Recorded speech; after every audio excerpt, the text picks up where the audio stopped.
right, guys, welcome to the Onelife Podcast. Here with Alex Lee from Foodie Fit.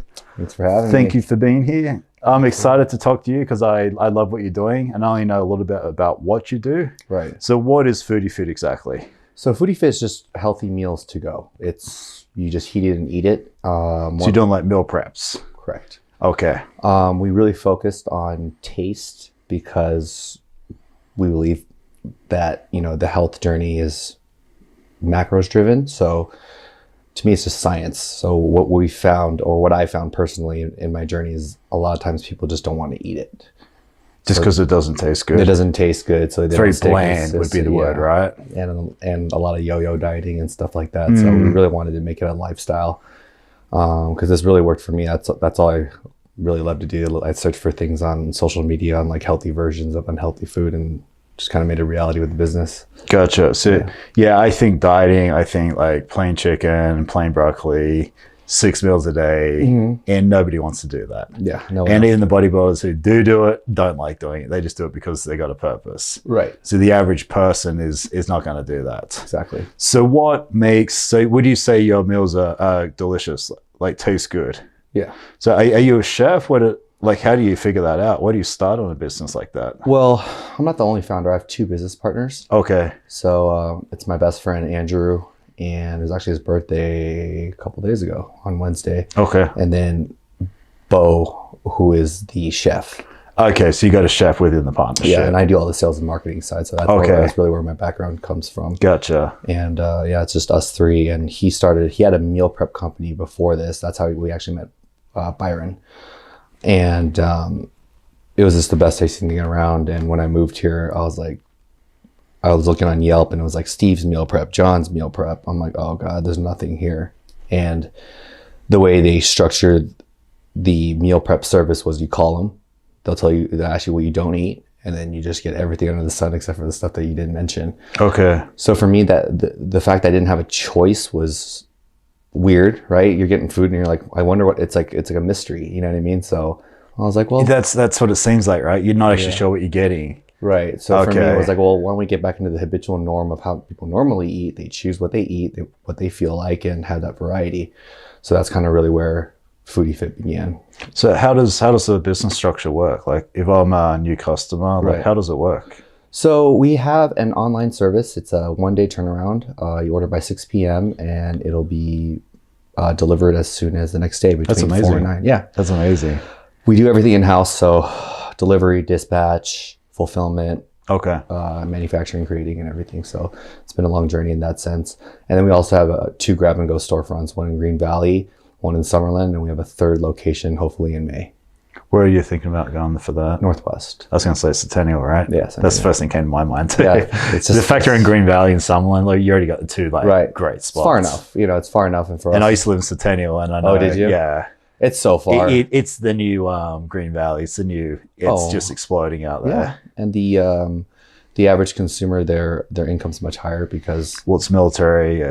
We're also new, so it's not it's not like old money of retired people that's going to that median income. It's funny. It's the first thing came to my mind. I bet you it's Northwest, and you're like, it's all new and stuff like that. So we were thinking about Southern Highlands too, but what we found is because our business model is grab and go, so there's no covers, if you will. That's like a term they use in restaurants, where it's like, okay, well, we have 10 seats, 40 people can basically seat here.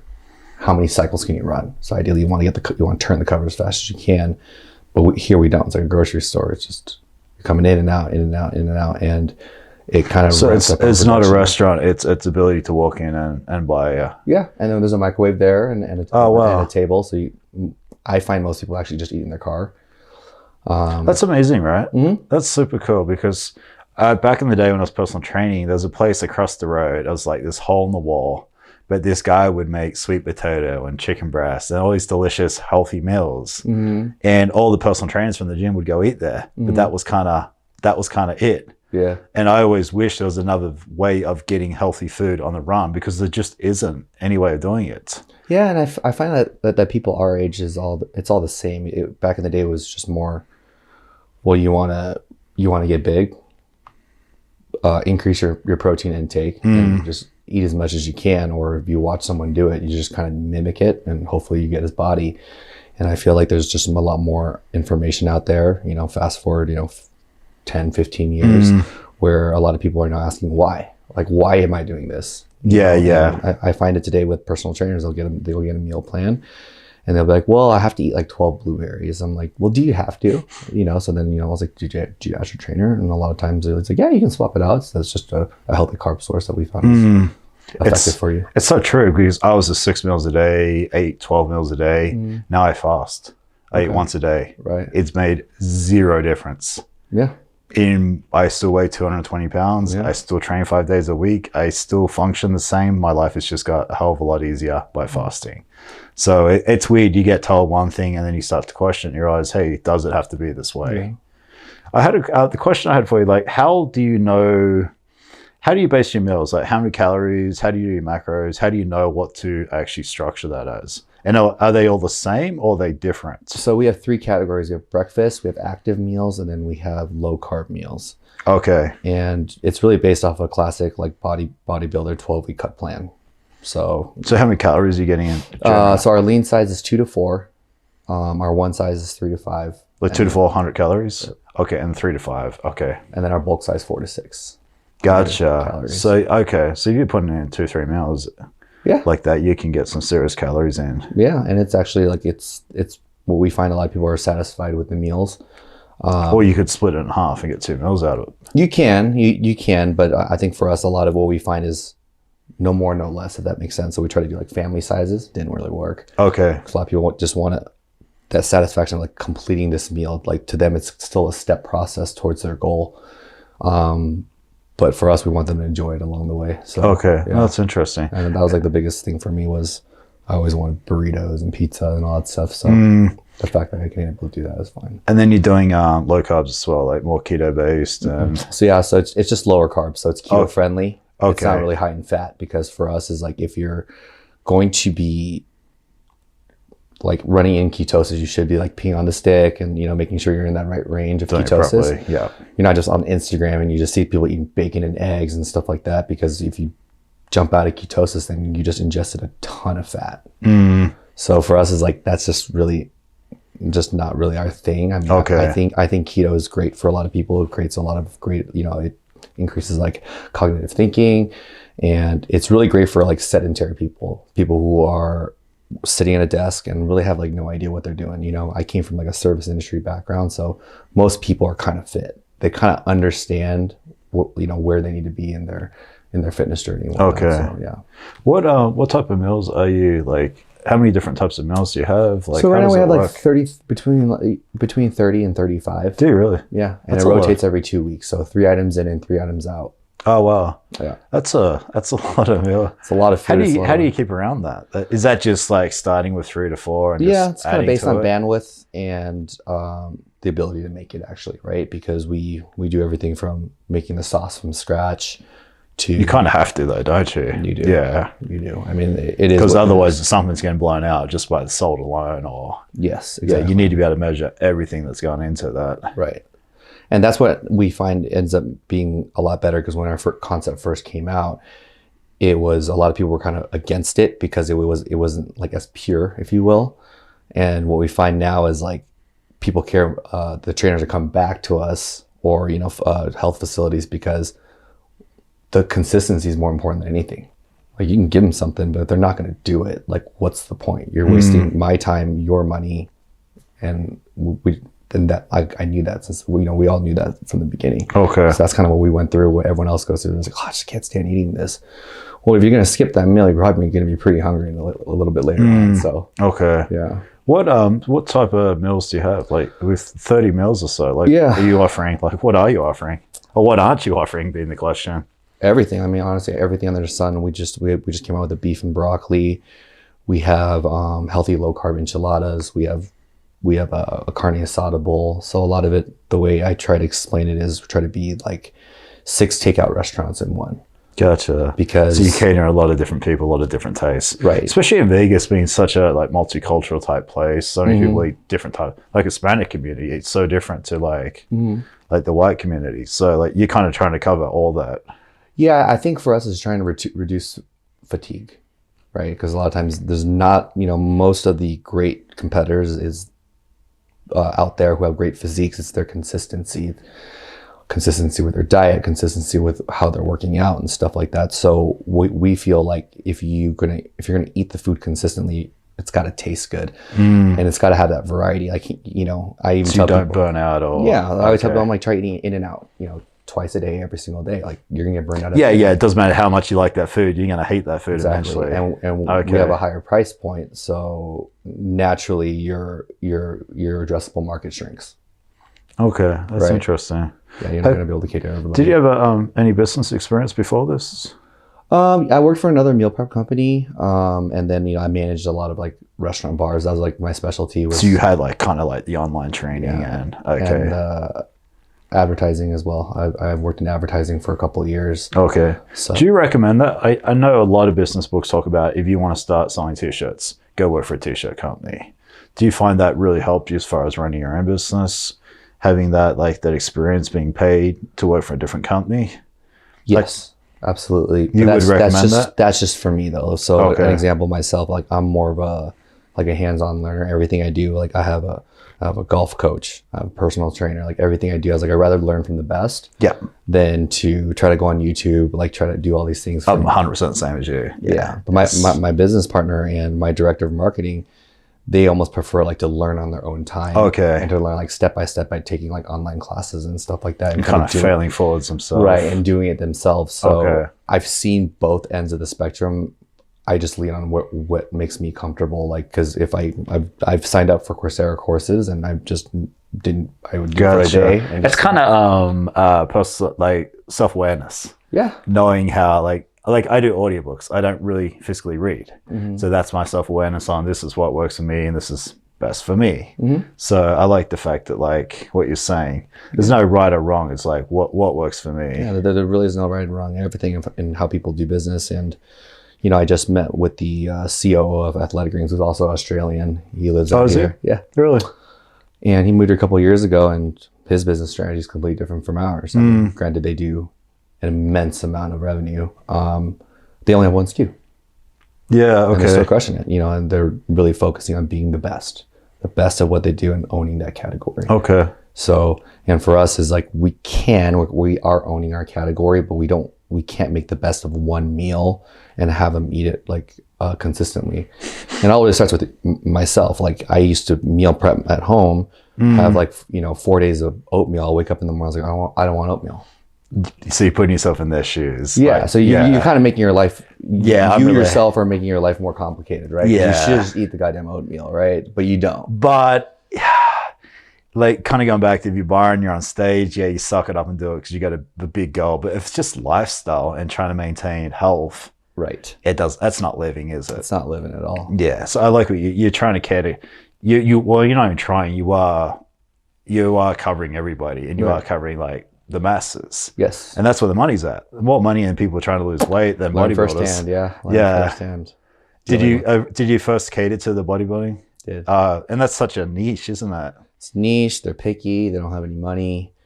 That's another thing, right? Well, most of them don't, right? It's just a tough sport. It's really a tough sport, it's not right? a personal thing. It's just so much money goes into it. They don't have a lot of spare cash. Right. I mean, if you really think about it, like the Olympia grand prize is like $500,000, or maybe it's at $1 million now. Now. It took so long to get there, and it's still only that. Like I think a practice squad NFL player makes $750,000 a year. If that makes sense, right? You're not even the best of the best. Yeah. You're making that. So I was like, you know what? I almost prefer that. And it's actually shown a lot more growth on our end, because a lot of times they're like, well, I don't want to be a meathead. But if you associate like athletic performance, which is a little bit more tangible than something qualitative, it works really well as far as, what people want to say. Like, you can be a little bit faster, you can be a little bit stronger. And it's all true coming from kind of getting down to the basics, When did you kind of pivot? When did you go from like the bodybuilding niche to like, hey, we can this is 1% of the population, we can cover 99% of the population? It started actually with myself. Like, we had the set menu when we first bought into what was Ninja Fit Meals, and I was getting sick of it. And I was like, well, if I can't eat it, and I'm starting to like dislike it because I'm not eating the food, then that's your own product. Yeah. And that was what happened with the other meal prep company. They actually had 80 grab and go locations, and they had 55 unique items. And I got sick of that too. But a lot of it was more so like that Chipotle style, right? Like, because Chipotle is, what they'll claim is like, over 200 different menu items, but it'll be like steak, rice, beans. Mixed a different way, right? Right. Yeah, steak, rice, and steak, rice, and bell peppers. And that's 2 SKUs. So for me, I was like, why did I get sick of the meal prep? Or why did I get sick of Chipotle? I was like, well, it's the protein. So we have like 4 different marinades for like ground turkey, 4 different styles of chicken, from breast to thigh to shredded to cubed to ground, just so you can, it's like a different, it's a different texture. I was going to say, even the different texture makes a difference. Yeah. Like you watch all these bodybuilders, it's just like, oh, I just found this new sauce, and they'll just like mow through a bunch of sauce and then switch sauces. When I see these people like on YouTube and stuff, I'm like, well, you're kind of that 1%, right? So how can you talk to the rest of the people? And for us, it's like, well, we're here for the rest of the people. If you want that super elitist stuff, then either make it yourself, or, a private chef service is probably in there if you can afford it. Yeah, no, it makes perfect sense. It's a business. You're trying to make money. I mean, it's cool to be niche-y, but there's no money unless you're very, very, very specialized in a niche. Yeah. But there's companies like Trifecta who are, I don't even know if I can say that, but they're more plain, but they're really focused on performance. Okay. Great company too. I heard great things about the CEO and, manager Matt's, a good acquaintance of mine. Yep. And super cool. They dominate all the athletes. Almost every athlete's like signed with them and stuff like that, and kind of teach their own, so. But, I think for them, the difference with that is they're shipping nationwide. So they have a bigger casting net of an addressable market, versus we're kind of geo-fenced in Vegas for now. For now. I like how you say that. Yeah. Why are you passionate about this? You got to be passionate about health and fitness to absolutely. To do this. I think it's everything. So where did that begin, and why? Well, I grew up short, I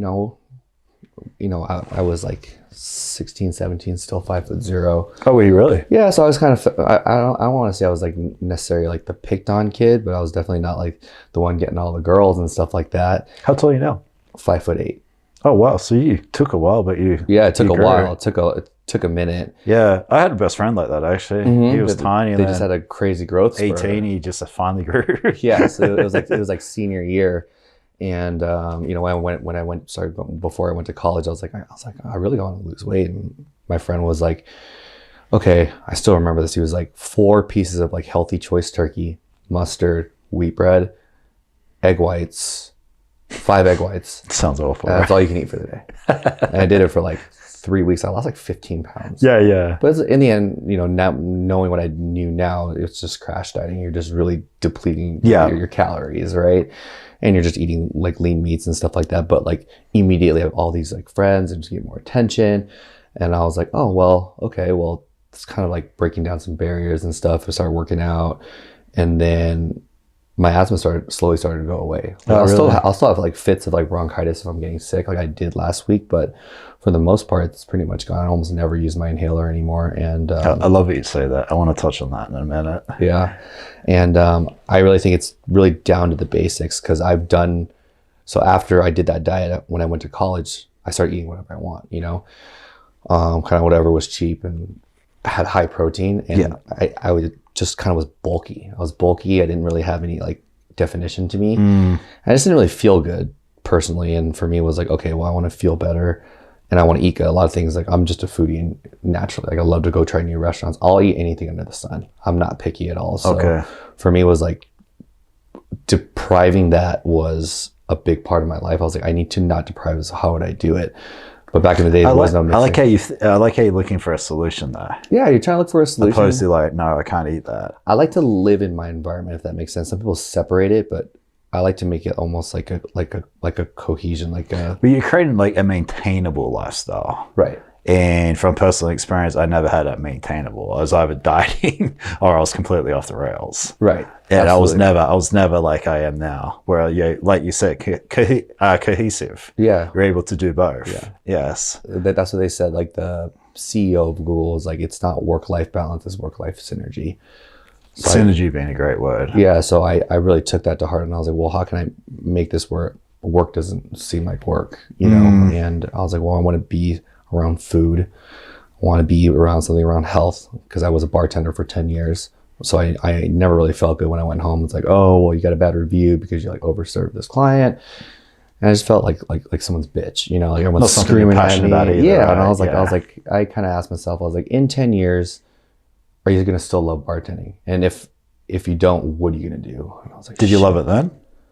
I did love it in the beginning. Yeah, it was awesome. You get to meet girls and you get to make a shit ton of money. I mean, I bartended at XS, Omnia. I was making like hand over fist in cash. And you kind of get caught up in that too, right? That easy money with low skills just by being in the right place. Yeah, it's a straight, to me, I call it, it's an illusion. It's kind of cheating in a way, right? You can't maintain, or some people maintain it forever, but it's not.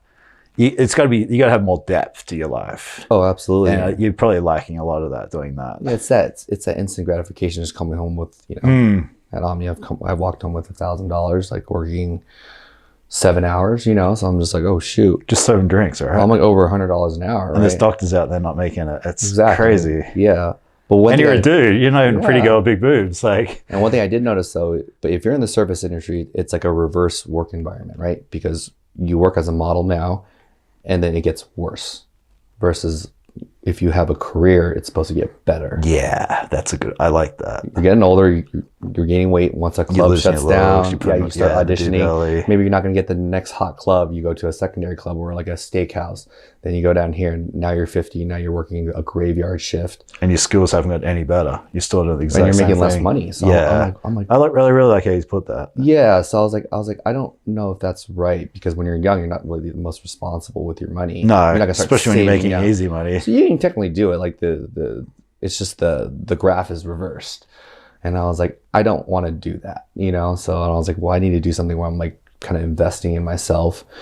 And I've always just had a niche and like a love for like the nutrition side of it. I mean, working out is all fine and dandy for me. And I always found the fundamentals to be the most important. If you don't have a good base, the rest doesn't really matter. You can do backflips at the gym, but you're not going to lose that weight unless you're like being consistent. Yeah, you haven't got anything. You're kind of like leading by example. Did you have a lot of people asking you questions, weight loss questions, fitness questions, because you're a person of living and breathing that? Yeah, all the time. I have friends these days that are like, yo, how do I get like you? And did that help you kind of lead into the business? Not so much, actually. Before, really? I wasn't the most fit. I actually got more fit when I started the meal prep company. Okay. So I was getting, I always tell people, I was like, if this business doesn't work out, we're not going to starve to death, at least, right? So. And I get to eat what I like. Yeah, you gotta have some kind of like, get some positive from every negative, right? Because the road definitely wasn't easy, and but going from that, I have learned a lot. People do ask me a lot of questions now, like, how do I get like you? And I'm also learning, I'm not hanging out with a lot of industry people. I'm hanging out with a lot of CEOs and, big company people, and they're not surrounded by that. They work really hard. How's that for you? That's game changing, right? It's really awesome, man. I mean, I still remember like six years ago, we were able to afford 24 hats from Costco. I wore it to the gym. Like, I thought that was some big shit, and nobody knew who we were. Like, are you a gym? Are you a restaurant? And now, like, when you wear a shirt, like, some of our team members would be like, oh my God, this guy from like, Sprouts says he loves our company. Like, it's just everywhere. Like, everywhere you wear the shirt, to a point where sometimes if I don't want to be bothered, I won't wear like, my gear. That's interesting. Because you can't always be on. Like, you need to set some time for yourself. That's amazing. Where you're trying to like constantly be working and stuff like that. I was like, I'm not Justin Bieber. I'm not trying to. I'm not. Yeah. TMZ's not following me, right? Yeah. So I like to go to places where people like. I work so hard to be known, and now I feel like I want to not be known, because then I can kind of do what you want. Because now everyone's like, well, can I go get fucked up at a club? I can, but like, do I want to? I was like, it's probably not the best image, right? So I think for myself is like having that freedom of choice. So being able to do things without people like judging you and knowing who you are. How's the pivot in conversation from working at a bar, talking about girls drinking, to now hanging out with CEOs, talking about business, ideas, partnerships? How's that been for you? It's been amazing. I have a lot of like friends in different industries that I've met, and that's really where my specialty lies. I'm a connector. I know a ton of people, and that's how I've always been. I've always been like, I know you through you. I like to connect things where it's like, there's a book by Malcolm Gladwell called The Tipping Point. Yeah, love that. Literally, book. I'm the connector. Yeah. So there's another one too, actually. What's it called?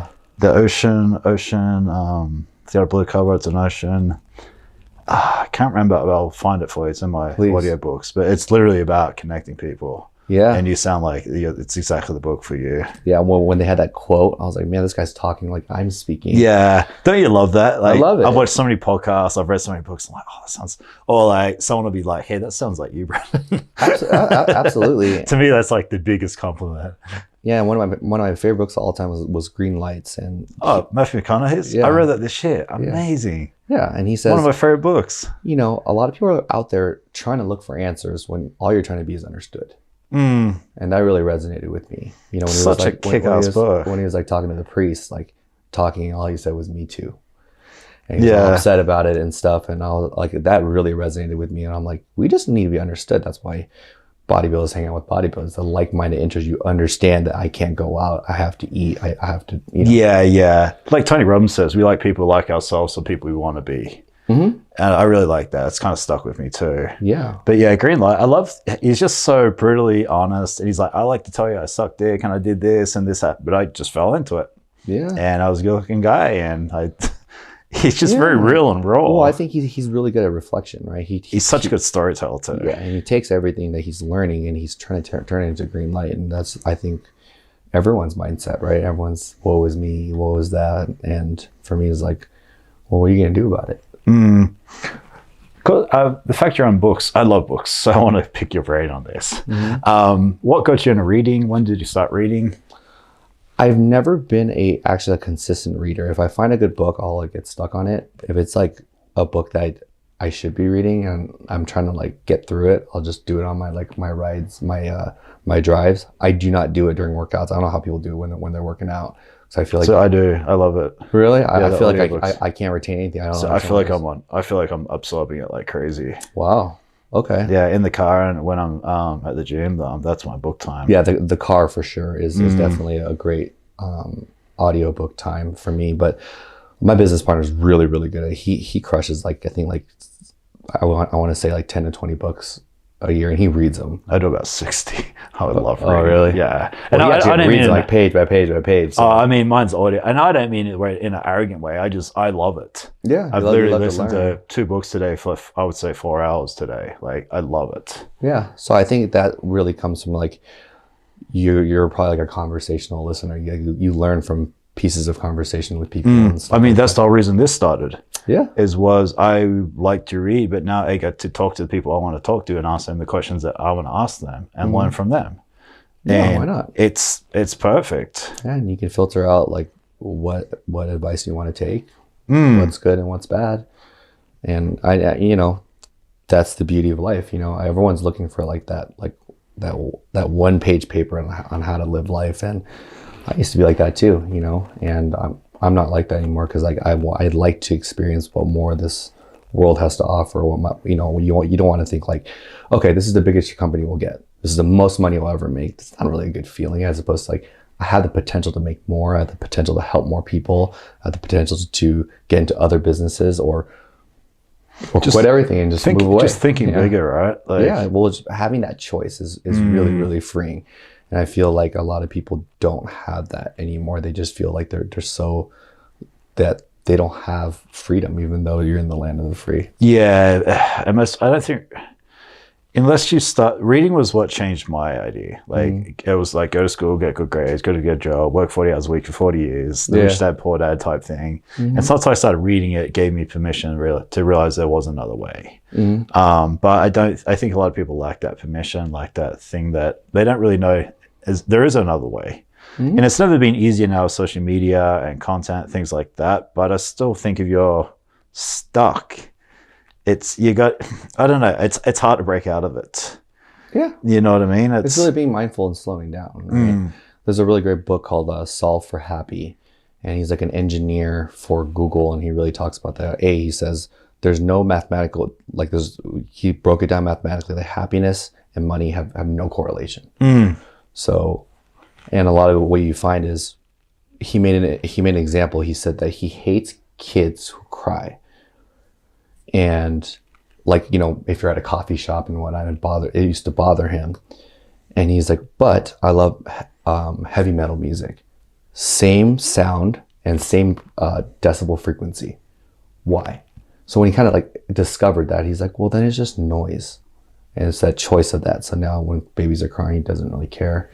And it's little things like that, I think, that can unleash a lot of people of how I feel they can be the best that they can be. Have you read Man's Search for Meaning? Mm-mm.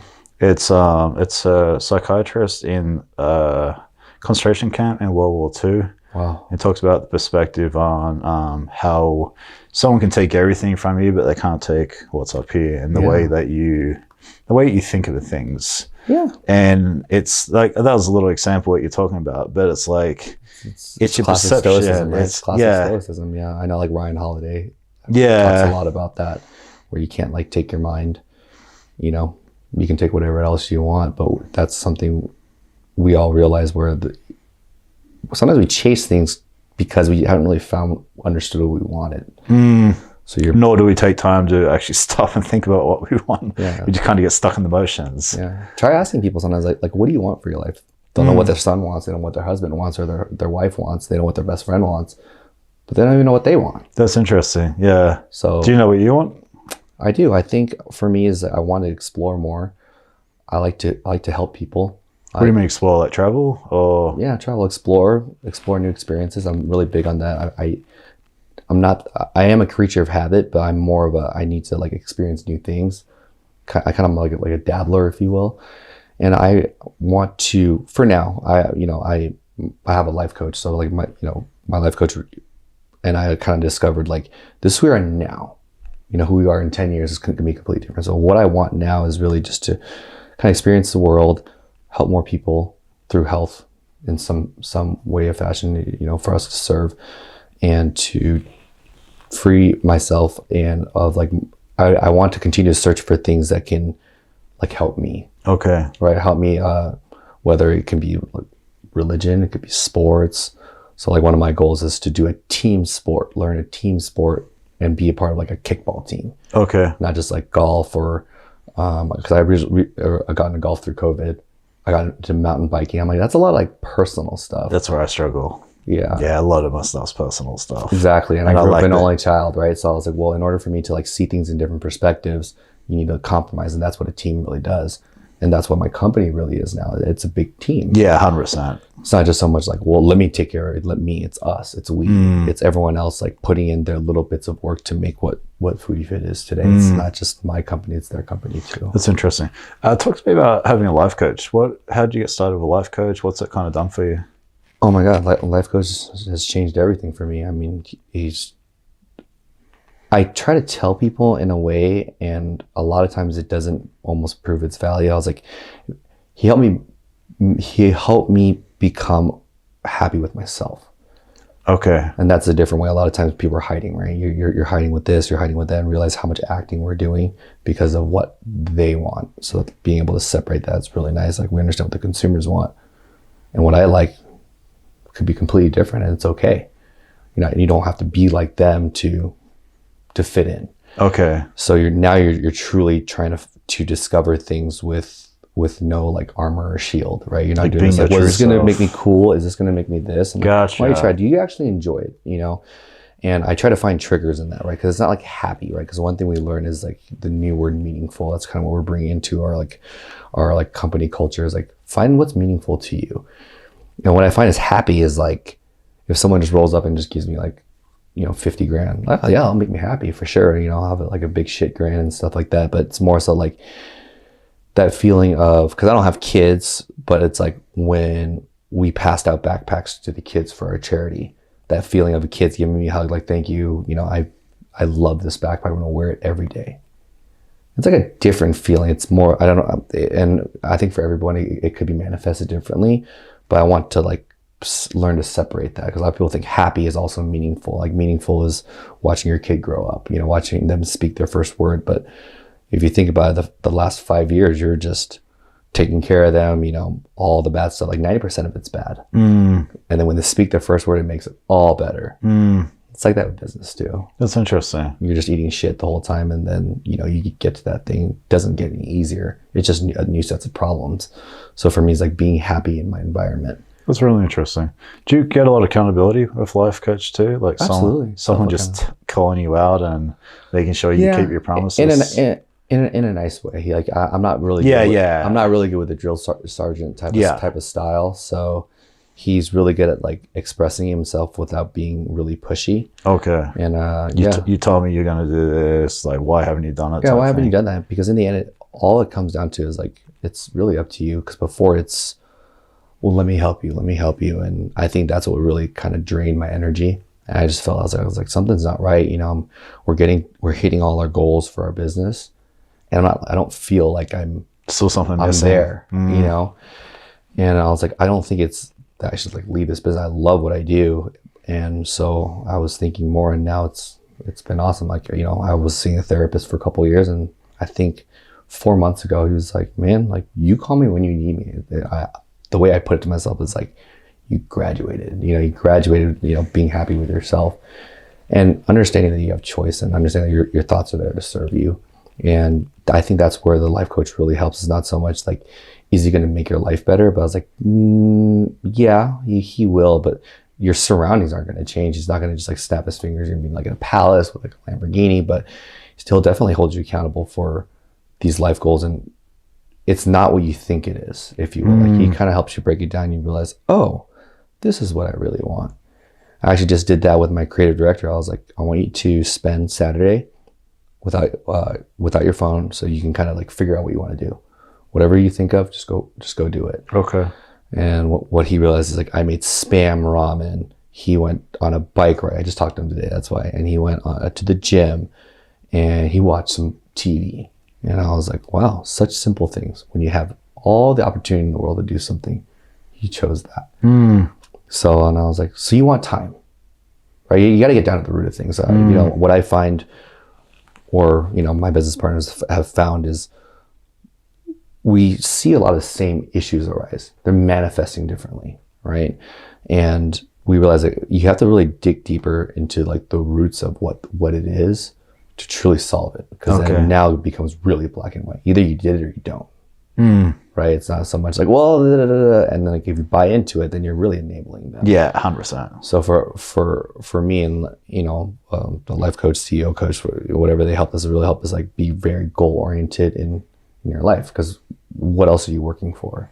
Because people work to work. Yeah. A lot of people do. Yeah. I would say 90% of the people I know do. You're just surviving. I want to make more money. Like, why? It's like, just because I do. And they're spending more, and there's no reason, there's no purpose. It makes them feel good. Vicious little cycle. I definitely get it. I'm temporarily feel good though. Yeah, you temporarily feel good. You know, you never feel good long term after buying anything. Never. You always want more. I literally just bought a guitar, but it took me a while to justify getting that. I've been proving to myself I've been playing long enough. Right. And now I'm playing it twice as much every day. Perfect. So it was kind of like that was the right decision. But just going out and buying clothes or this or that for the sake of buying this or that, there's got to be something deeper behind it. Yeah, it's like trying to fill that void, right? You're trying to fill that void, but you don't really know what it is. Yeah, and you're never going to fill that void, are you? You never. Because that's not how it's taken care of. Yeah, I just don't feel like that's how our species was really born. Giving back, like you said. Like, look at anyone who's been super successful, even going back to Carnegie, that they gave back. Eventually they made all the money in the world, and they started giving back because they needed a new purpose. Yeah, I mean, I feel like that's how we evolve as people, right? Like, you got to teach people. It's like, hey, here, I'm like halfway through curing cancer, but I'm going to die in a year. This is what I have so far. I feel like some people are passing it on. I see on social media, some people are trying to like monetize these ideas and stuff like that when they should be sharing it, is something I think is really important. Mark Cuban talks about that a lot, how they suppress technology and everything's patented and everything's so stagnant. He goes, everything should be open market. And if it was, the evolution, the technology would just blow through the roof. Yeah, then everything's fair game. You invent something, but you hold it to your chest. and I can't utilize that to take to the next step. Yeah. And it just slows down the progression. Definitely evens the playing field. And I think that's just what a lot of people don't want, right? So what is some of the most rewarding things coming out of the business so far? oh my God, so many things. I figured you had a good couple for me. I mean, watching some customers lost 100 pounds with us. Oh, really? Yeah. That's amazing. I've seen one customer get off his ventilator because his kids bought him food. He used to like shoo me away, and I'm like calling his kids. Kids like, force your way in there. I'm like, I'm not gonna force I don't know what's going on. Like, you need to come here and like put the food in there for your dad, because their dad was really sick, and he was on an oxygen tank. Yep. And they basically just emptied out his kitchen and just put our meals in there. And what I found later on after like reflecting was like, he's just a creature of habit. He's just used to it. In his age, everything had to be like preserved, and it wasn't like fridges like we have now. A lot of it's like preserved, so they're used to just having a saltier palate, or just eating things that are kind of mushy, like because it come out like tuna and beef, corned beef and all that stuff. And it wasn't because he necessarily liked it; it's just he's used to it. So once he started doing that, and the results started coming, he really enjoyed it. That's crazy. I wanted to touch on. So you mentioned something earlier. We struggle with so many things, right? Like you're talking about your asthma, and we struggle with heartburn and inflammation and all these things that we struggle with on a daily basis. Mm-hmm. And we take that as standard, and that's normal, and that's just aging. And you probably agree with me, but it doesn't need to be that way, does it? When you change your diet, you lose weight, you get healthier, inflammation goes down. What happens? It all disappears. Right. And we don't need to tolerate these things on a daily basis. If I drink soda, I burp. Right. That's my body telling me I'm not supposed to drink soda. Right. Isn't it? It's 100% like, hey, this is not water. What are you doing? Absolutely. So you probably seen it firsthand where people are struggling with all these things, and then they start to just disappear. Well, I mean, that's like advertising marketing 101, right? It's more so, it's what's perceived as better for you versus what is actually good for, like what is actually good for you. Right? What's perceived as good for you. Like, the pharmaceutical companies want you to feel like this blood pressure medicine is your lifeline. Yeah. To each their own. Yeah. They're trying to boost sales. It's a business, right? But truly understanding and like holding true to it, and sort of like delaying gratification, right? Because you want that, I take this, I'm good, and I can eat this like hot dog. Yeah, and I can do that, right? Yeah. So for me, I was like, so in marketing, they taught you like, okay, can you name 5 fast food restaurants, right? You list it out. Tell me what you ate for breakfast the last 5 days. It'll take you more time to list that out than 5 fast food restaurants. Why is that? And that's the power of marketing. That's interesting. Yeah. I love marketing. It's that frequency.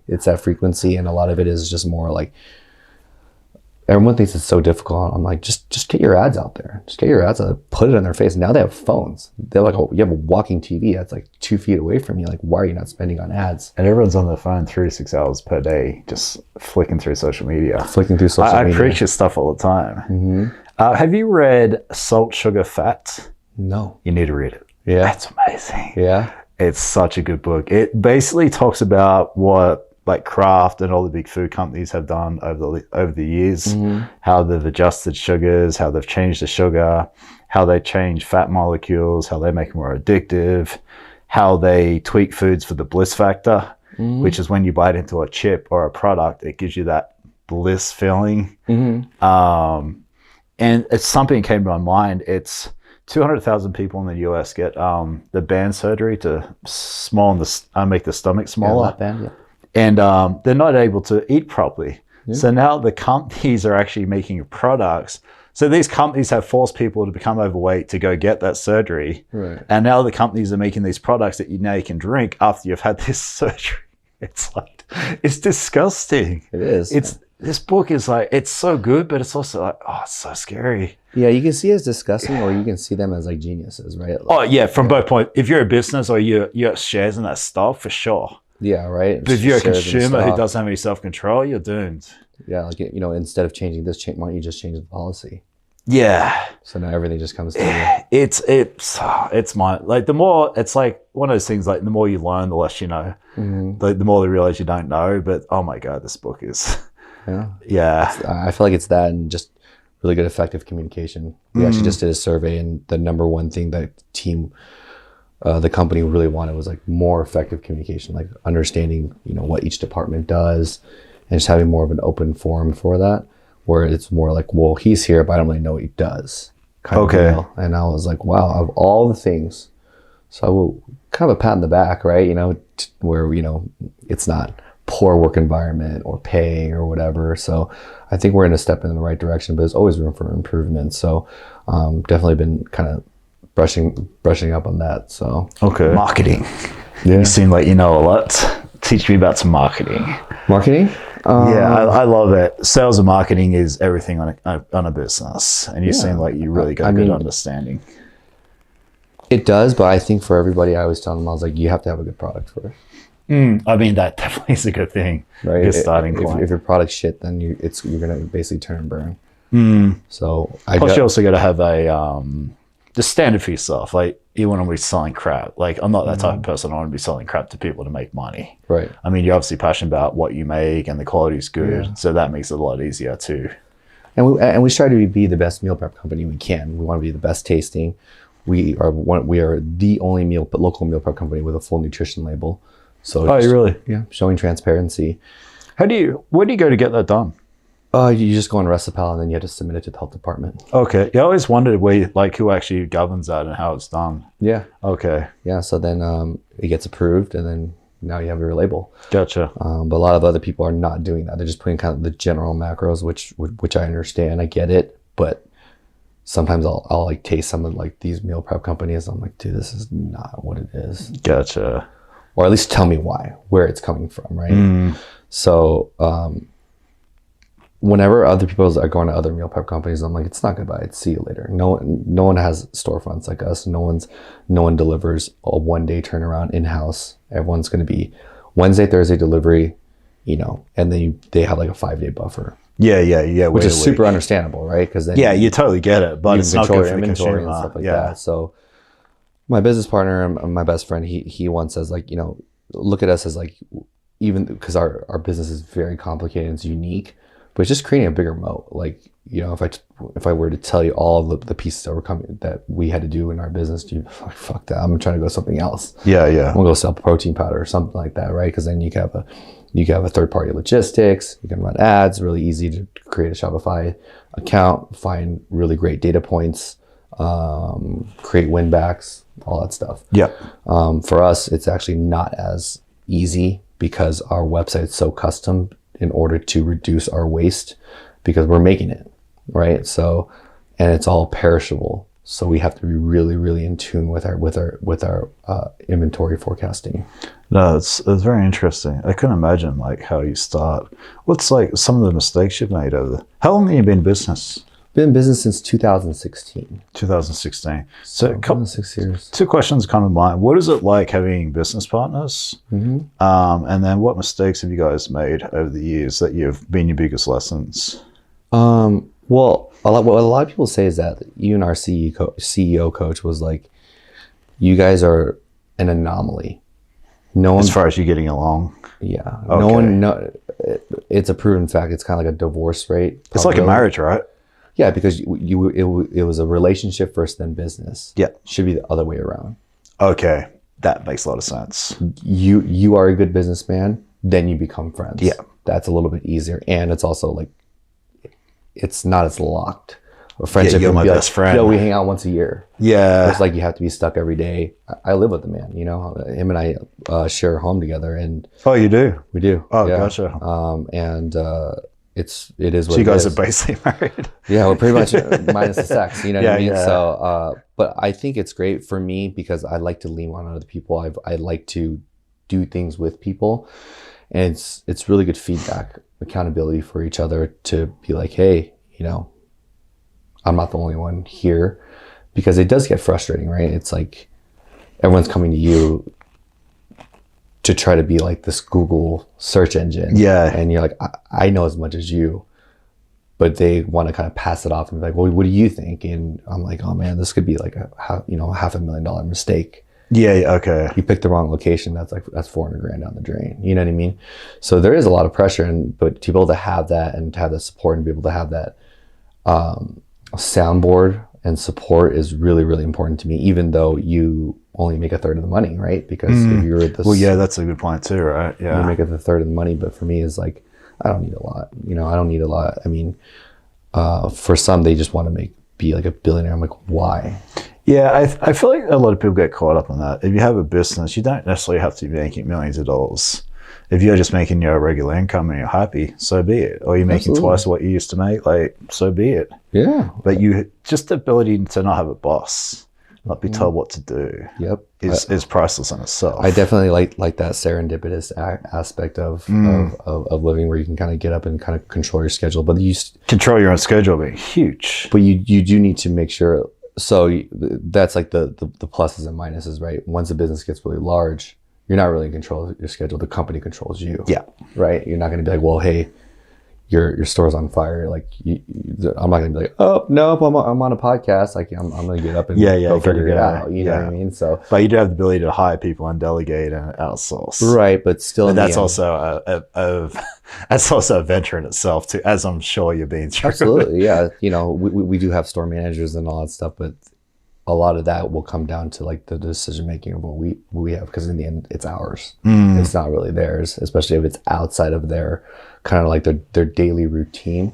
It's like, yeah, if that happens, then we don't know. You're not going to create like SOPs for like random things that happen. Someone like eats the food and somehow when they open the lid it like slits their eye and stuff like that. You can go all day with that, right? So for me it was like, that's kind of where we come in and using those critical thinking skills and stuff like that. But I love having partners. I really, really do. No, I'm glad to hear that. That's nice. But if it's a toxic relationship, I get it. Like it's not gonna work out. But we try to keep it.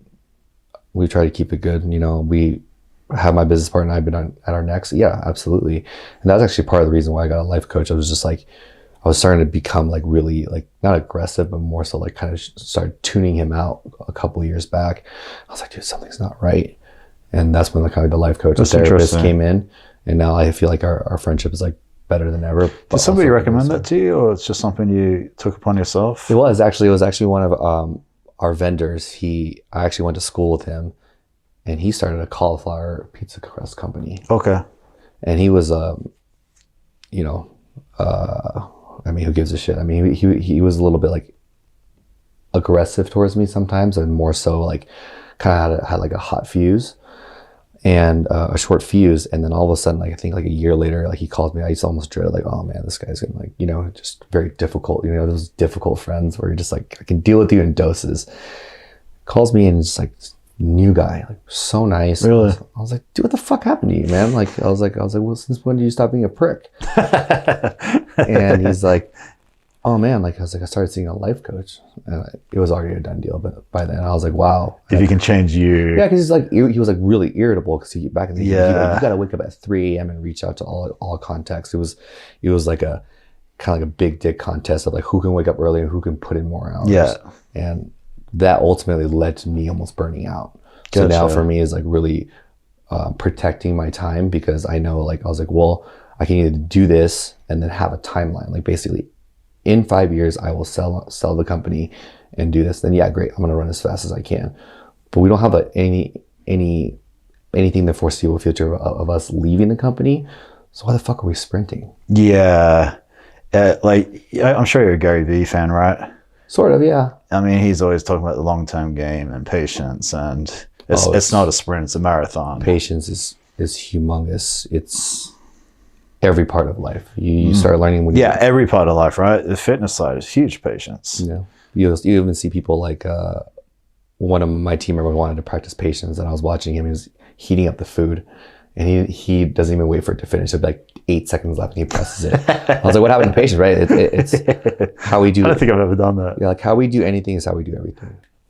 You've read that, Total Focus? No, but that's what it's from. That's kind of like what my life coach always says. So I'm always like, okay, let's Let's reflect everything so everything is transparent now. Johnny Richardson. He's a realtor in town. He told me to read Total Focus. It's a Navy SEAL book. And you like one of them, dude, it's like how you do anything is how you do everything. And it's written down somewhere around here. It's literally like, it's embedded in me. It's, every now and then you read something, it's like a new tool in your tool belt or it's a new like gold nugget. But that was one. I was like, dude, that's just fire. Yeah. And it made me go clean my car because everything was good, but my car was messy. I'm like, I need to pull. Kind of Tony Robbins, raise your standards. Yeah. Raise your standards for everything in your life. Absolutely. And I love that you said that because I can definitely resonate with that. Oh, yeah. I say it to the team all the time, probably to the point where like they want to punch me in the face, but I don't really care. It's the simple things have got so much value, and it's just like the fitness industry, right? It's so simple, but it just gets so complicated and so messy. But if you go back to the basics on business or fitness, it's really not rocket science. Yeah, eat healthy, be consistent with your workouts. Patience. I think the most important thing that I am lacking and I wanted to do more was like, for example, like this podcast was not so much I didn't want to be on this. It was more of like the nervousness, but it's been getting better now. Because pushing yourself out of your comfort zone, right? Like, absolutely, yeah. And just like documenting myself. I've never been the guy who wants to be in the limelight. I like fame, but we purposely try to do the fame through the brand. Okay. Rather than be the front person of the business. You don't want to be like Kim Kardashian and this perfume brand. Yeah. You want this perfume brand to stand out and get all the praise. That for me is enough. But I've realized that, you should always be documenting yourself and doing stories. And my business partner told me this. He was like, imagine if your grandpa had Instagram. Wouldn't you want to see all the cool shit he did? I was literally having this conversation the versus other day. Like before. Now it would be like, oh, well, I don't know, like all these, I'm not gonna lie, all these douchebags ruined it for me. You know what I mean? All these guys are like, oh, you want to make this? So I was like, oh, I don't want to be like that. Versus like, you know what? Just document it, and who cares about your followers? Like you're doing it to like as an accountability piece for yourself. Yeah, I love that because I was having this conversation the other day that my grandkids are going to know exactly who I was, what I sounded like, what I looked like, what I was passionate about, what I wasn't passionate about. It's all documented. Yeah, and this is another way of me documenting my life, and it's pretty amazing. But absolutely. I would love to see even me as a kid. Oh, yeah. I mean, we're at that age where we're lucky to have a couple of photos laying around as a kid. I have zero video of me as a kid. It's almost like all you really have is like your memories. I guess so, right? So I think for us is creating that bigger legacy piece, right? Like, when I am gone, how will I be remembered? Yeah. Do you journal? I do. Okay, so journaling keeps coming up in these podcasts, and I would say my last 4 guests journal. And what I started thinking, like, I don't journal, but I want to start doing it because you forget everything. But if you're journaling, you've got a record of how you felt, what happened. You kind of get references. Yeah. What do you kind of get out of journaling for yourself?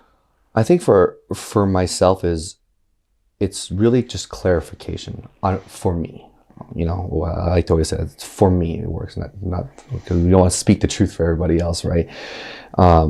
It's just clarification because a lot of it's just bullshit, right? You're upset because someone said something to you and you think they're a prick. And it's like this kind of vicious cycle. So for you to be able to document them, be like, oh, well, after reading this, you realize this. And it's kind of a good way for you to express yourself fully. Without saying anything stupid to somebody. Well, I mean, like how much can you really say to even your significant other? Yeah, people are like, yeah, we're fully transparent. I'm like, really?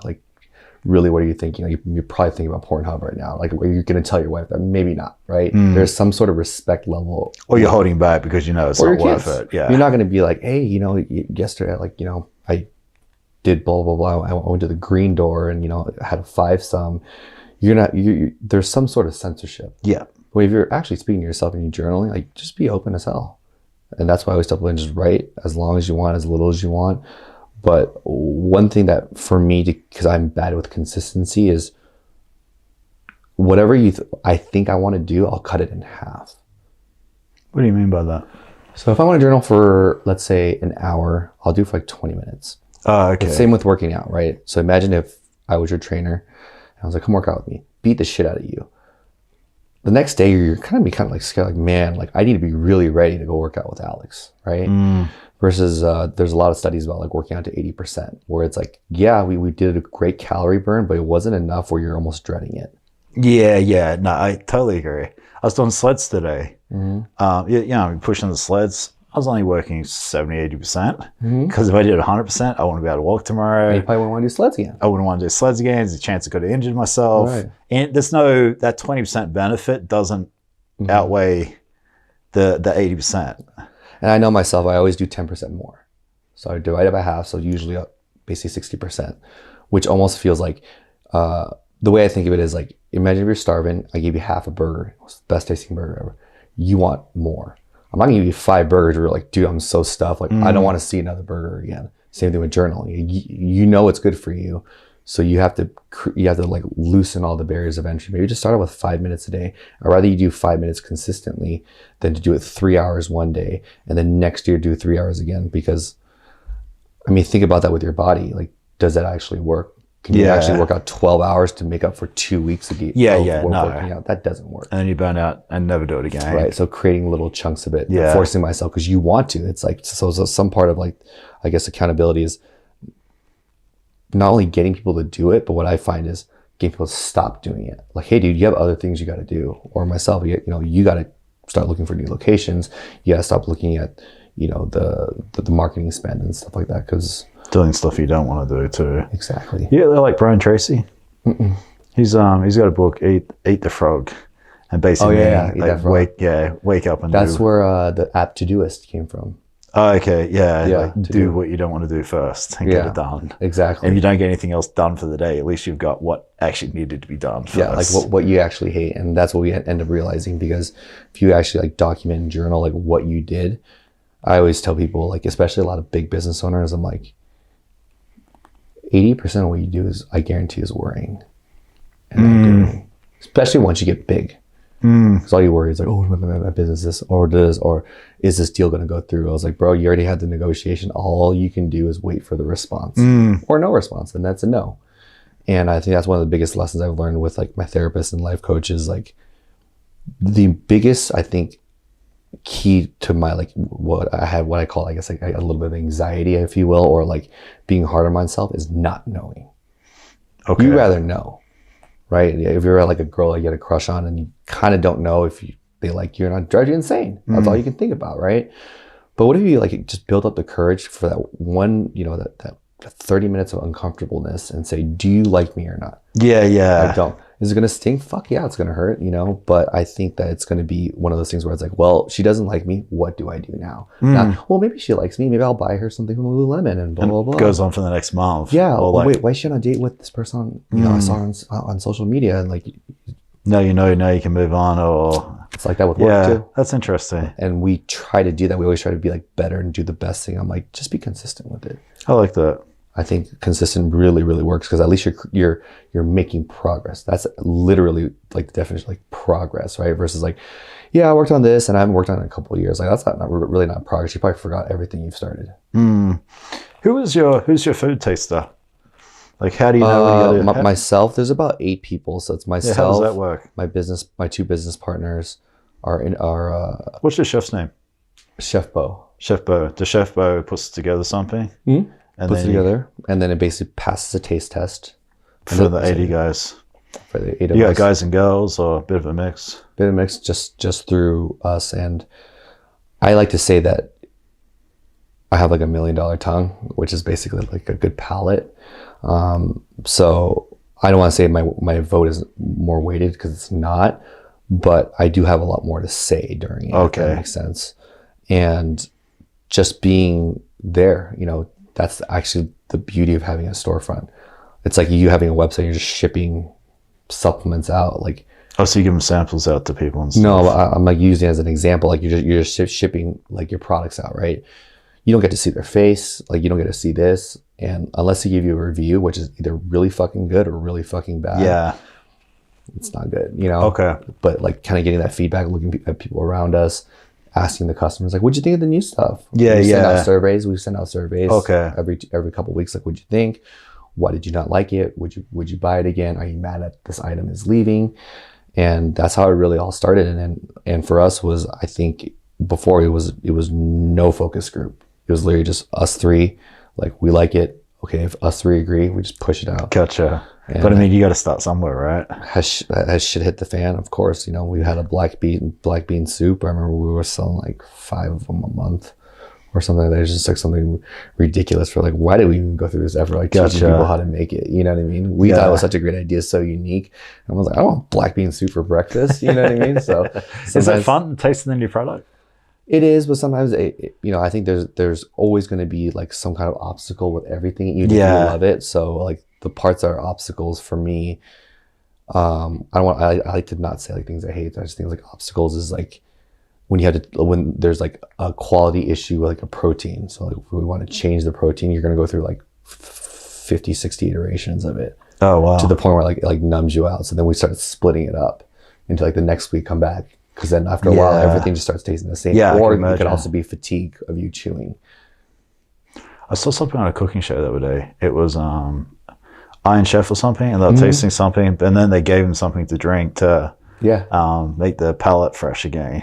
Absolutely. But like exactly what you're saying, it just starts to blend in, and you got no idea what's what. It's like after you're working out chest and you do a push-up, you're like shaking to do a push-up. It's like, bro, I usually be able to do 30, right? Yeah. So we definitely take that into consideration about like how that protein is, because if it's kind of towards the end of the line, I mean, so a lot of it is kind of like knocking out what's like just like unanimously bad, and the rest of it for me is no longer is kind of taking the ego out of the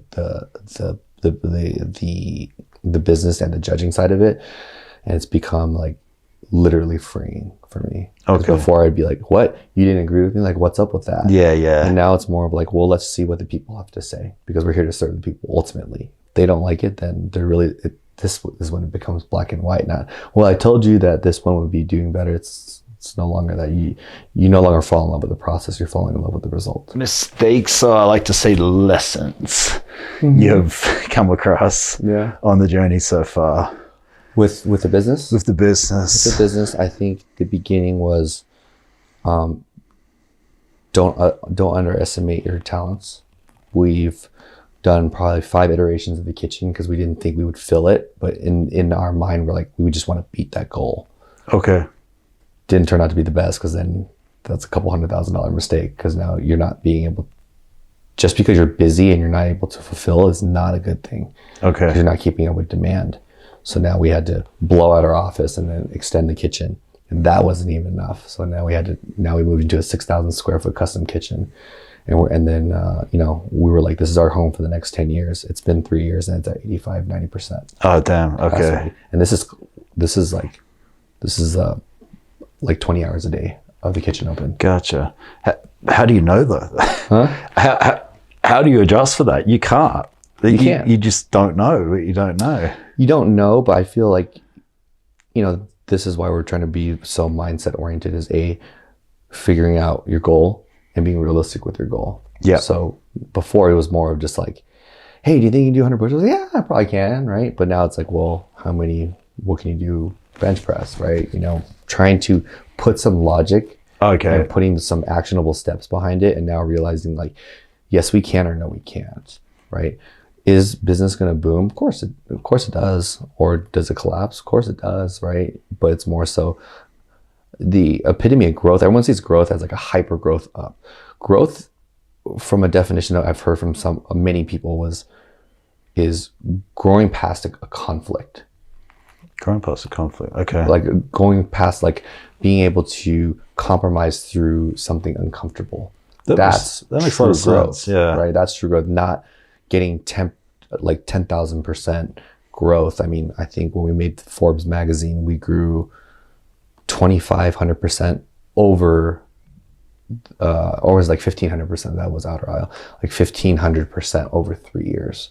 Okay. But is that really sustainable? No, because like the sales are going up. It's simple math, right? It's like, in order to do 1,000%, we'd be like $100 million company in 3 years. So being realistic with that, and not so much just trying to be like, oh, like I can do it, right? So the reason for that now is really, well, how are you going to do it?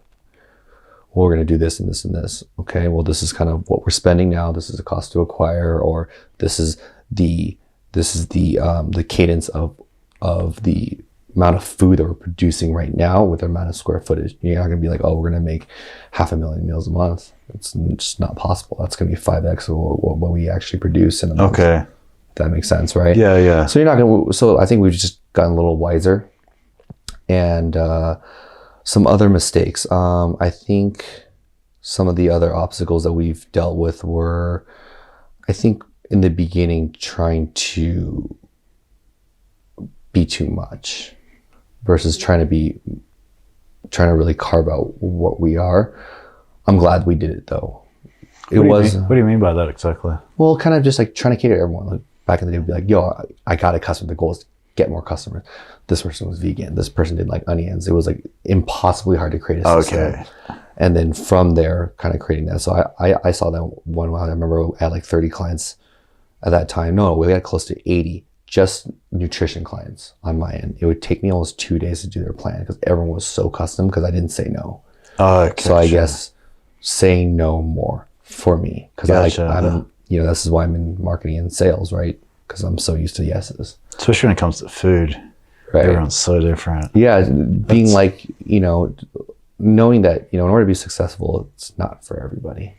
And if you can be okay with that and find a reasonable, addressable market, you'll be okay. And just be like, I don't think this is for you. Before I'd be like, well, how can I make it for you? Like, so I was like, you're going to pivot your business for this one person? Yeah, okay. We used to do that because we would go above and beyond. But now the learning lesson is really putting that culture in a sense of obviously don't bend with your values, but do your best within reason to do what's best for the customer. I see where you're getting at. That's right? Interesting. Yeah, because before it's a very fine balance. But it's kind of created who we are today. That's really interesting. We get raves about our storefront. They're like, I haven't seen service like this in a long time. Okay. In a long time, and that to me is meaningful to show to come from a place where the gold standard is the strip of service. To say that we have amazing service, it's like winning an Oscar for me. It's like, wow.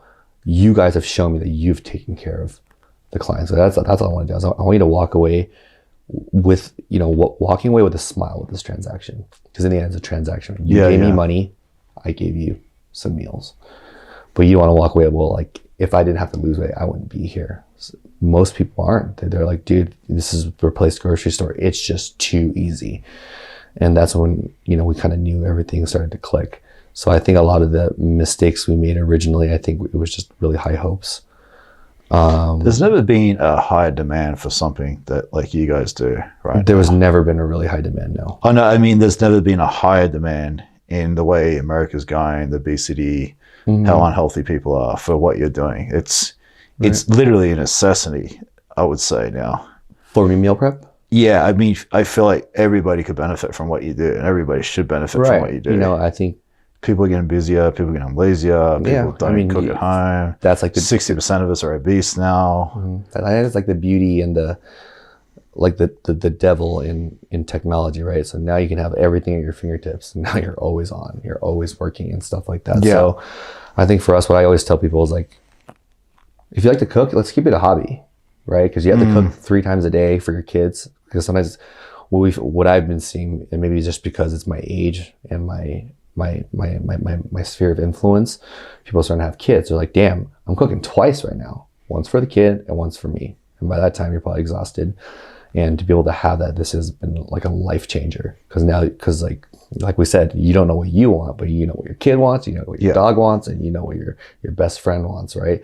So only the best for the kids, and you're going to sit there and eat ramen because you're just so tired and you don't want to do that. So for us to have that opportunity for people to eat a meal and not feel bad about it, or not feel like, well, it's okay because you didn't have time, you had a tough day. It's like, no, like, we're doing the best, but it's still up to you to kind of commit and come in. And this is kind of, I think, where we thrive, more like a grocery store versus like a lot of people really love like SaaS style, which is like subscription services, right? Because now you basically have like predictable revenue coming in, which is understandable. But for us is like, I want the customers to have choice. Like if you think of like Trader Joe's, I don't think you have anything bad to say against Trader Joe's or Sprouts. It's just more, which one's closer? Yeah. So to me, 100%. That is a lifetime consumer versus a subscription. Then, I mean, once they stop that subscription, it's pretty tough to get them back. unless you like really discount the shit out of your thing. Then your product loses its value, loses this, and they're buying it more so because it's cheap, not because you have a great product. Okay. Are you able to share how many meals you're kind of selling when you started opposed to where you're at now? Yeah. So when we first started in 2016, we were selling about 1,500 to 2,000 meals a month. I mean, how long did it take you? That's a lot. It's not that much. I think it's like we were doing about 300 meals a week. But how long did it take you even get to that? We were grandfathered into it because that was the existing company. Okay. So you bought into, okay. Right. So we had some kind of base system. Okay. So he had basically, he said 300, that was in the database, but like really active customers from like let's say a 30 or 60 day like data set point. Okay. It's roughly about 40 to 60 at that time, if that, maybe 30 to 50. Okay. So you said 2,000 to 3,000 per year. It was 300 meals a week. So about like 2,000 meals we were selling through a month. A month. Okay. So like 25,000 something a year. Yeah. Something like that. Yeah. Right about there. A little bit more than that. And then this year we're selling through about 100,000 meals a month. Wow. Yeah. Wow. That's huge. Wow. Yeah. Pretty proud. So like, every time I say it still, like it's over 1 million a year. Yeah. That's incredible. Yeah. In what, 7 years? 6 years. 6 years. Wow. That's incredible. How's that feel? It feels amazing, and I don't have to feel bad. I don't have to feel bad about like working on tips, chasing girls. I feel super gracious with it. You know, yeah, I feel gracious how in a could you sense not? And helping people, like feeling good about it, like feeling good about your accomplishments, right? And you're not selling cigarettes. You're selling healthy food to people who need it to help get healthy and lose weight. Yeah, that's going to be the most rewarding thing. Yeah, and it's just so amazing to this day. Like when we first started, it was kind of like a boutique, right? Still kind of is a boutique, or I guess for standards of like QSR, which is like fast food and stuff like that. But to be able to see like construction workers walking in, because they used to go to Roberto's, now they're walking over here. How good's that? I even asked them, they're like, man, I love working out, but like, you know, I'm over here, you know, paving asphalt for 10 hours a day. Like I can't get a healthy square meal. Yeah, yeah. And you're so exhausted being in the sun. Because everyone knows they're supposed to eat healthy.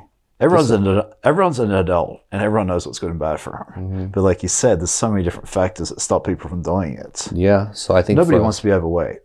I think Foodie Fit is the epitome of what we are. We do whatever we can that's in our control to help you, besides which is out of control, which is like force feeding it in your mouth, yeah. You know, so we do what's best for our product, and we do our best to market and to spread the message of who we are. And understand that when they come here, they got something good versus like, hey, look, we got an Apple phone case for $5 and it's made with crap material. You know what I mean?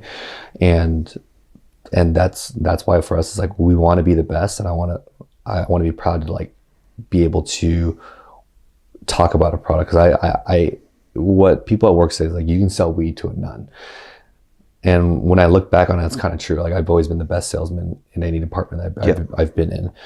And I've been leaning on it. I've been leaning on it tremendously, especially this year, like letting the team go, letting them do their thing. And then I'm just a piece in the puzzle, except at the end of the day, I get a cut of the sales. Yep. So we all see eye to eye. And like being that salesman was, I loved it, but I didn't like it when I sold a product I didn't believe in. Yeah. 100%. And that's like that meaningful aspect to it is 100%. Like when you want to cold call and bother someone via email, like at least I have a good reason for me, for my values, right? Yeah. Versus like, hey, do you need more window? I'm like, these guys are fucking out of their minds, you know, unsubscribe. You know what I mean? Like what do you I love that. What an average customer, are they having it once a day, having it once a week? I'm guessing you know the numbers. So the average transaction is about $90, which is about 9 to 10 meals. That's the average transaction. Yeah. And how long is that lasting someone? How long approximately? Based on like the cohort of like the breakfast, lunch, and dinner, or breakfast active, low carbs, dinner. Active is our lunch. Pretty much, right? Because you're kind of tapering off the carbohydrates throughout the day. Mm-hmm. Breakfast sales is about 10%. So just from the actual numbers, the bulk of the sales are coming from the active meals, and then a close second would be the low carb, so about 2 meals a day. Oh, Okay, so that $90 spent is generally lasting someone about because you're looking at average 5 days. And I'll talk to them, and a lot of it, what they say does not provide the same evidence in the data. Okay. Because when you talk to people, it's like, well, how often are you working out? Like, not a lot of people are like, hey, I work out 10 minutes a day. Those type of things tend to be exaggerated. Okay. Like, you want to say you eat healthier more than you are. Do you offer packages someone like on a full-time basis where it's 3 square meals a day, 7 days a week? Is there a discount or some type of... I think for me, the value you save from that is not having to hoard it, because you only have 5 days to eat it. And I've seen one of my friends told me he was in a part of a subscription, and he looked at his freezer and he had like 60 meals that he froze. And he goes, looking at that made me sick of how much money I was wasting. And ever since then, myself and trying to convince the business partners, now that I think about it, I was like, should I have gone SaaS? Maybe, but we're not there. And has it made the business more complex? It has, but to be able to give the customers choice and not put them on a subscription and they're still coming back, I think goes to show the power of how well our product is curated. Yeah, absolutely. You know what I mean? And everyone's locked into so many things these days. People are trying to sell packages. Everything. That's the trend, number one thing, right? You want to buy a package of 10. You want to get that consistent thing where it's like, cool, now I get to see this person for at least 2 months. Yeah. Right? At least 2 months of like consistent whatever. Yeah, even the TV alone, your subscription, there's 20 different subscriptions just on TV these days. Where do you go from here? What's the goals? What's in the future? Where are you trying to get? For myself or for the business? For both of you, actually. I think for the business, it's going to be, well, we know what it is. We want to open up a third store by next year. Centennial. Yep. And then we want to ideally cap out our production capabilities. That would be kind of a nice like topping to everything, is to have we'll be at max capacity. Yep. And just basically running full steam. That's like really, really, really good. I mean, that's what every business kind of really dreams of. Yep. Kind of run that, optimize. Do you want to stay there, or you want to then start to? Then we'll eventually grow. But I think for us is like, we like to be realistic now versus like, this and this, because it keeps changing. Once we hit that capacity, then we'll kind of like run the numbers and see where our team's at, where the business owners are, really importantly too, right? Because I'm only a third of it, is what the other 2/3 wants, where they are. And are they all in Vegas right now? Yeah. We all live in Vegas. And so the idea is to ensure that we all are kind of on the same page of where we want to be. Sometimes, maybe next year, maybe I don't want to be here, or maybe my business partner doesn't want to be here, or maybe the chef is burned out, he doesn't want to be here. So you mean that it must dictate if you go to New York or Chicago, or if you change states, or so like our ultimate dream, we did like a 5-year goal. It would be to be able to ship to at least like a couple neighboring states. Okay. Something like and it's a secondary. So not California. It would be like, Utah, Arizona, something with a smaller adjustable market, so that if we want to, it would be something not out of the wheelhouse to be able to pop a store there. Okay. Because if you look at California, the real estate's just really lopsided. It's really expensive. And we're just not really used to that density. So for us, is trying to tread carefully, because we are also bootstrapped, so we don't have any investors. Everything's our own money. We earned everything. So we want to ensure that we kind of stay on top of things, right? Because sometimes, it's one journey to get to the top, but how do you stay at the top? Yeah. So it's kind of adapting to that, right? Because you're not going to keep running for it. It's more as like, how can we stay there, stay good, stay consistent? And for myself, I think in this next year, actually, my attorney just hit me up, and he was like, let's go track down some silverback gorillas in August. So we just booked that. Oh, really? Whereabouts? Yeah. I think it's going to be somewhere in Africa. He's really going to give me the details. Literally, I was just driving here, and he was like, you in? Like August 16th. I was like, count me in. So how cool is that? Yeah, I've never been. Yeah, so exactly. Yeah. So I want to do more experiences like that. And I think for me is just to continue to fall in love with not being in the comfort zone. So because once I always tell people, like, comfort is like another drug. It's like, if you don't talk to a lot of people, it gets really nice, and then you start being afraid of talking to people. So getting used to staying uncomfortable, I think for me, is what keeps me going. Look, I've got no tattoos. If I had one tattoo, it'd be seek discomfort. Yeah, because I think it's everything. Right. I mean, maybe find like a more like better way to say it. Yeah. Yeah. But literally, like, I like you, like, if you're not talking to people very often, you lose the ability. And then when all you're doing confident, is watching TV, right? Because you get addicted to the convenience. It's really easy to just talk to yourself and not have other people's opinions and just. I went to a business meetup last week. And I've never been to one by myself. I was like, I'm just going by myself because that's going to make me the most uncomfortable, and that's going to force me to talk to somebody. And it was definitely, and I'm a confident guy, but I was uncomfortable. And it was good. It's a new environment. It was definitely a new environment. It makes me want to do more of them. So, how'd you feel when you went to the meetup? It was different. It was uncomfortable, but it was okay. Yeah. And I liked it. And I try to always push myself out of my comfort zone as much as possible.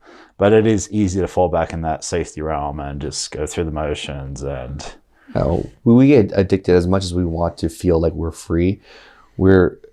Habit and structure really does make things better. For life, right? Like if you can just do anything you want, like whether you like it or not being structured is a structure is what I've really realized. So that I'm like, okay, cool. Like conforming to a guideline is not necessarily bad. It's more so not doing it to where like this is how you become a CEO versus like, well, I want to get here. What's comfortable for me? What's it within my bandwidth? And continue to just being a man of my word. I think that's really important, is like all you have is your word, whether I stay with Foodie Fit or I don't, or I get into other ventures. At least all I can say is like, I'm still a man of my word. If I say I'm going to do it, I'm going to be here. And I think that's really, really important, because more importantly than just your coworkers, it's your family, kids, future kids, whatever you want, people you meet on the side of the road. Like, if I say I'm going to give you this, I'm going to do it. Yeah, I always say that. I always preach integrity is everything. It's everything. Do what you say you're going to do 100% of the time. Absolutely. And if you're wrong, it goes back to how to win friends and influence people. If you're wrong, admit it quickly and methodically. Don't make excuses. Take accountability. Absolutely. If I'm late to something, I don't make an excuse. I'm like, hey, I should have left earlier. Yeah. Whatever it is, just be a man. Yeah. And I guess for me is start learning some more. It's comfortable once you start having this rhythm, but I know that if I'm not learning, someone else is, and someone's trying to get better. So for me, it's like continue to focus on myself and just kind of keep progressing on my baseline, which is yourself. Who's someone you admire or look up to? Who is someone I really look up to and admire? I really, really, really, one was, I really like someone like Anthony Bourdain. I mean, honestly, necessarily I look up to him, but he was someone I really, really watched. But I mean, you can take value from people. You don't necessarily have to like him, but you can appreciate him. 100%. Like he almost was able to extract whatever his passion was, which is food, into the culture. And I believe that there was this one article I just read on Inc. magazine, like the number one aspect for someone that's successful is they're able to speak well and be able to storytell well. Okay. Because if you don't have a story, then it's just all facts. Then everybody would just be reading textbooks. Why would you? There's another thing saying the people who make the most amount of money have forgot the biggest vocabulary. Have you ever heard that? Yeah, absolutely. And it makes sense too, doesn't it? And that all comes from practice, though, right? You're not going to sit there and read a dictionary, right? It's something that you'll pick up with people that you are speaking with, or someone that you continuously follow. Then their like vernacular kind of comes into yours and stuff like that. So that's what I really learned, is really practicing all that stuff. And yeah, so I look up to Anthony Bourdain. I really like Ryan Holiday as well, the author. And I think that's pretty much it for now. I mean, it used to be Elon, because I think he was really great at what he does, but I just don't necessarily feel like the values now of him, like kind of like grinding and sacrificing work culture to push over everything for the goal, is necessarily in line with my personal values. I like to bring everyone with me as long as they can. I'm not going to hold your hand, but you're more than welcome to come. You're not going to knock over and everyone's teeth out just to be first. So for me, it's just, but Elon for a while was until he kind of like took over Twitter. I was like, oh. Do you like Richard Branson? Richard Branson as well. I just don't necessarily like. I wasn't gonna say him because we're comparable, but I don't really follow him as much. Like I do follow like Elon's Twitter, and obviously even though he's like on social, he's disconnected. He's super disconnected. He doesn't really like teach me anything. He's just more like, look at me on this treadmill. I'm running on this treadmill and stuff like that. Bezos is like disconnected completely. Exactly. Although he's starting to be a little bit more public because of Elon. Yeah. Alex Hormozi, have you seen him yet? I haven't, but I think we have the same like physical therapist because my PT dropped off his book. Yeah, his books are really good. It's like the $100 million author. Yeah. He's someone I would start watching on social media if you ever get time. Okay. Yeah, he's big buff dude, and he's amazing. Really? Yeah. Okay. I would say he's probably my number one favorite entrepreneur right now. Really? Yeah. Okay. He's putting out gold after gold after gold, and good. Looks good, talks well, just wears a tank top and doesn't care. So, and that's really the base of everything, right? Is like, I always tell people, I was like, being a personal trainer is not hard. It really isn't, right? Or doing what I do is not hard, but you have to respect me in order to listen or to buy into it. So it's really earning that respect. I like that. Yeah. How do you earn that respect? I think is owning up to your word, and that's why I feel like I'm not really a salesman. I tell the truth on our meals. We are the best tasting meal prep company. We are the most convenient, and we do have like overall the most variety in a unique way, where it's like we had orange chicken on the menu. We're bringing back our Kung Fit chicken, which is our iteration of a Kung Pao chicken, right? So no one else really does that in this business, so it really makes us unique. And I think that we're going to take this really far with this food, with Foodie Fit. It's already kind of a beast in its own, and I'm really excited to see like where it really takes us. And you're changing lives. Changing lives. You're saving lives. Even better. Saving lives. Which is the thing that needs to be done the most in this country right now. Yeah, it's so crazy, man. Just like seeing what this food has done for everyone when you start really marketing to the general public. It's not one cookie cutter answer. It's so many different things. Yeah. It's weight loss, it's sickness, it's mental health, mindset, confidence, ease, habits, all that stuff. And patience. I do it just because I like it. It's really good. Yeah. You know, I'm like, that's why I eat it. Like, let's be real here. We don't always have to like act and speak just to be like well spoken. Like what they say is I just read it from this one Stanford like communication professor. He says the more original you are, or the more transparent you are in who you actually are, makes you better than who you're trying to be.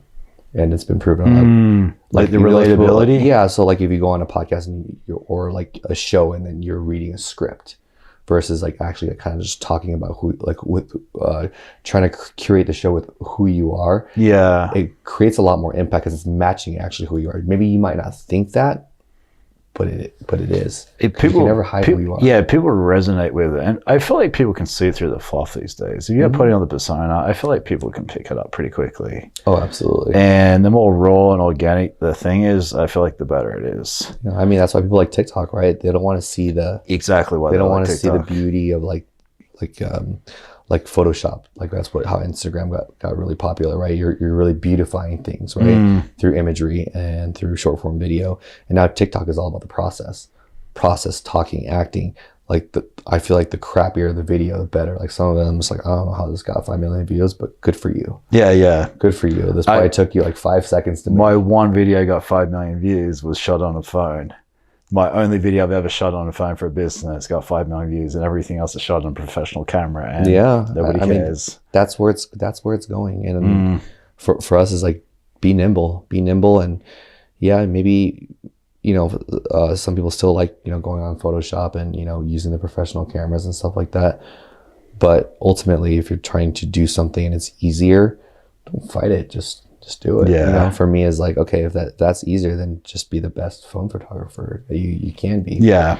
I mean, that's how it all started. We all had a camera at one point, right? Yeah. It's just more that now the aficionados are having the cameras and being able to do cool shit with it. But it's the same as the phone.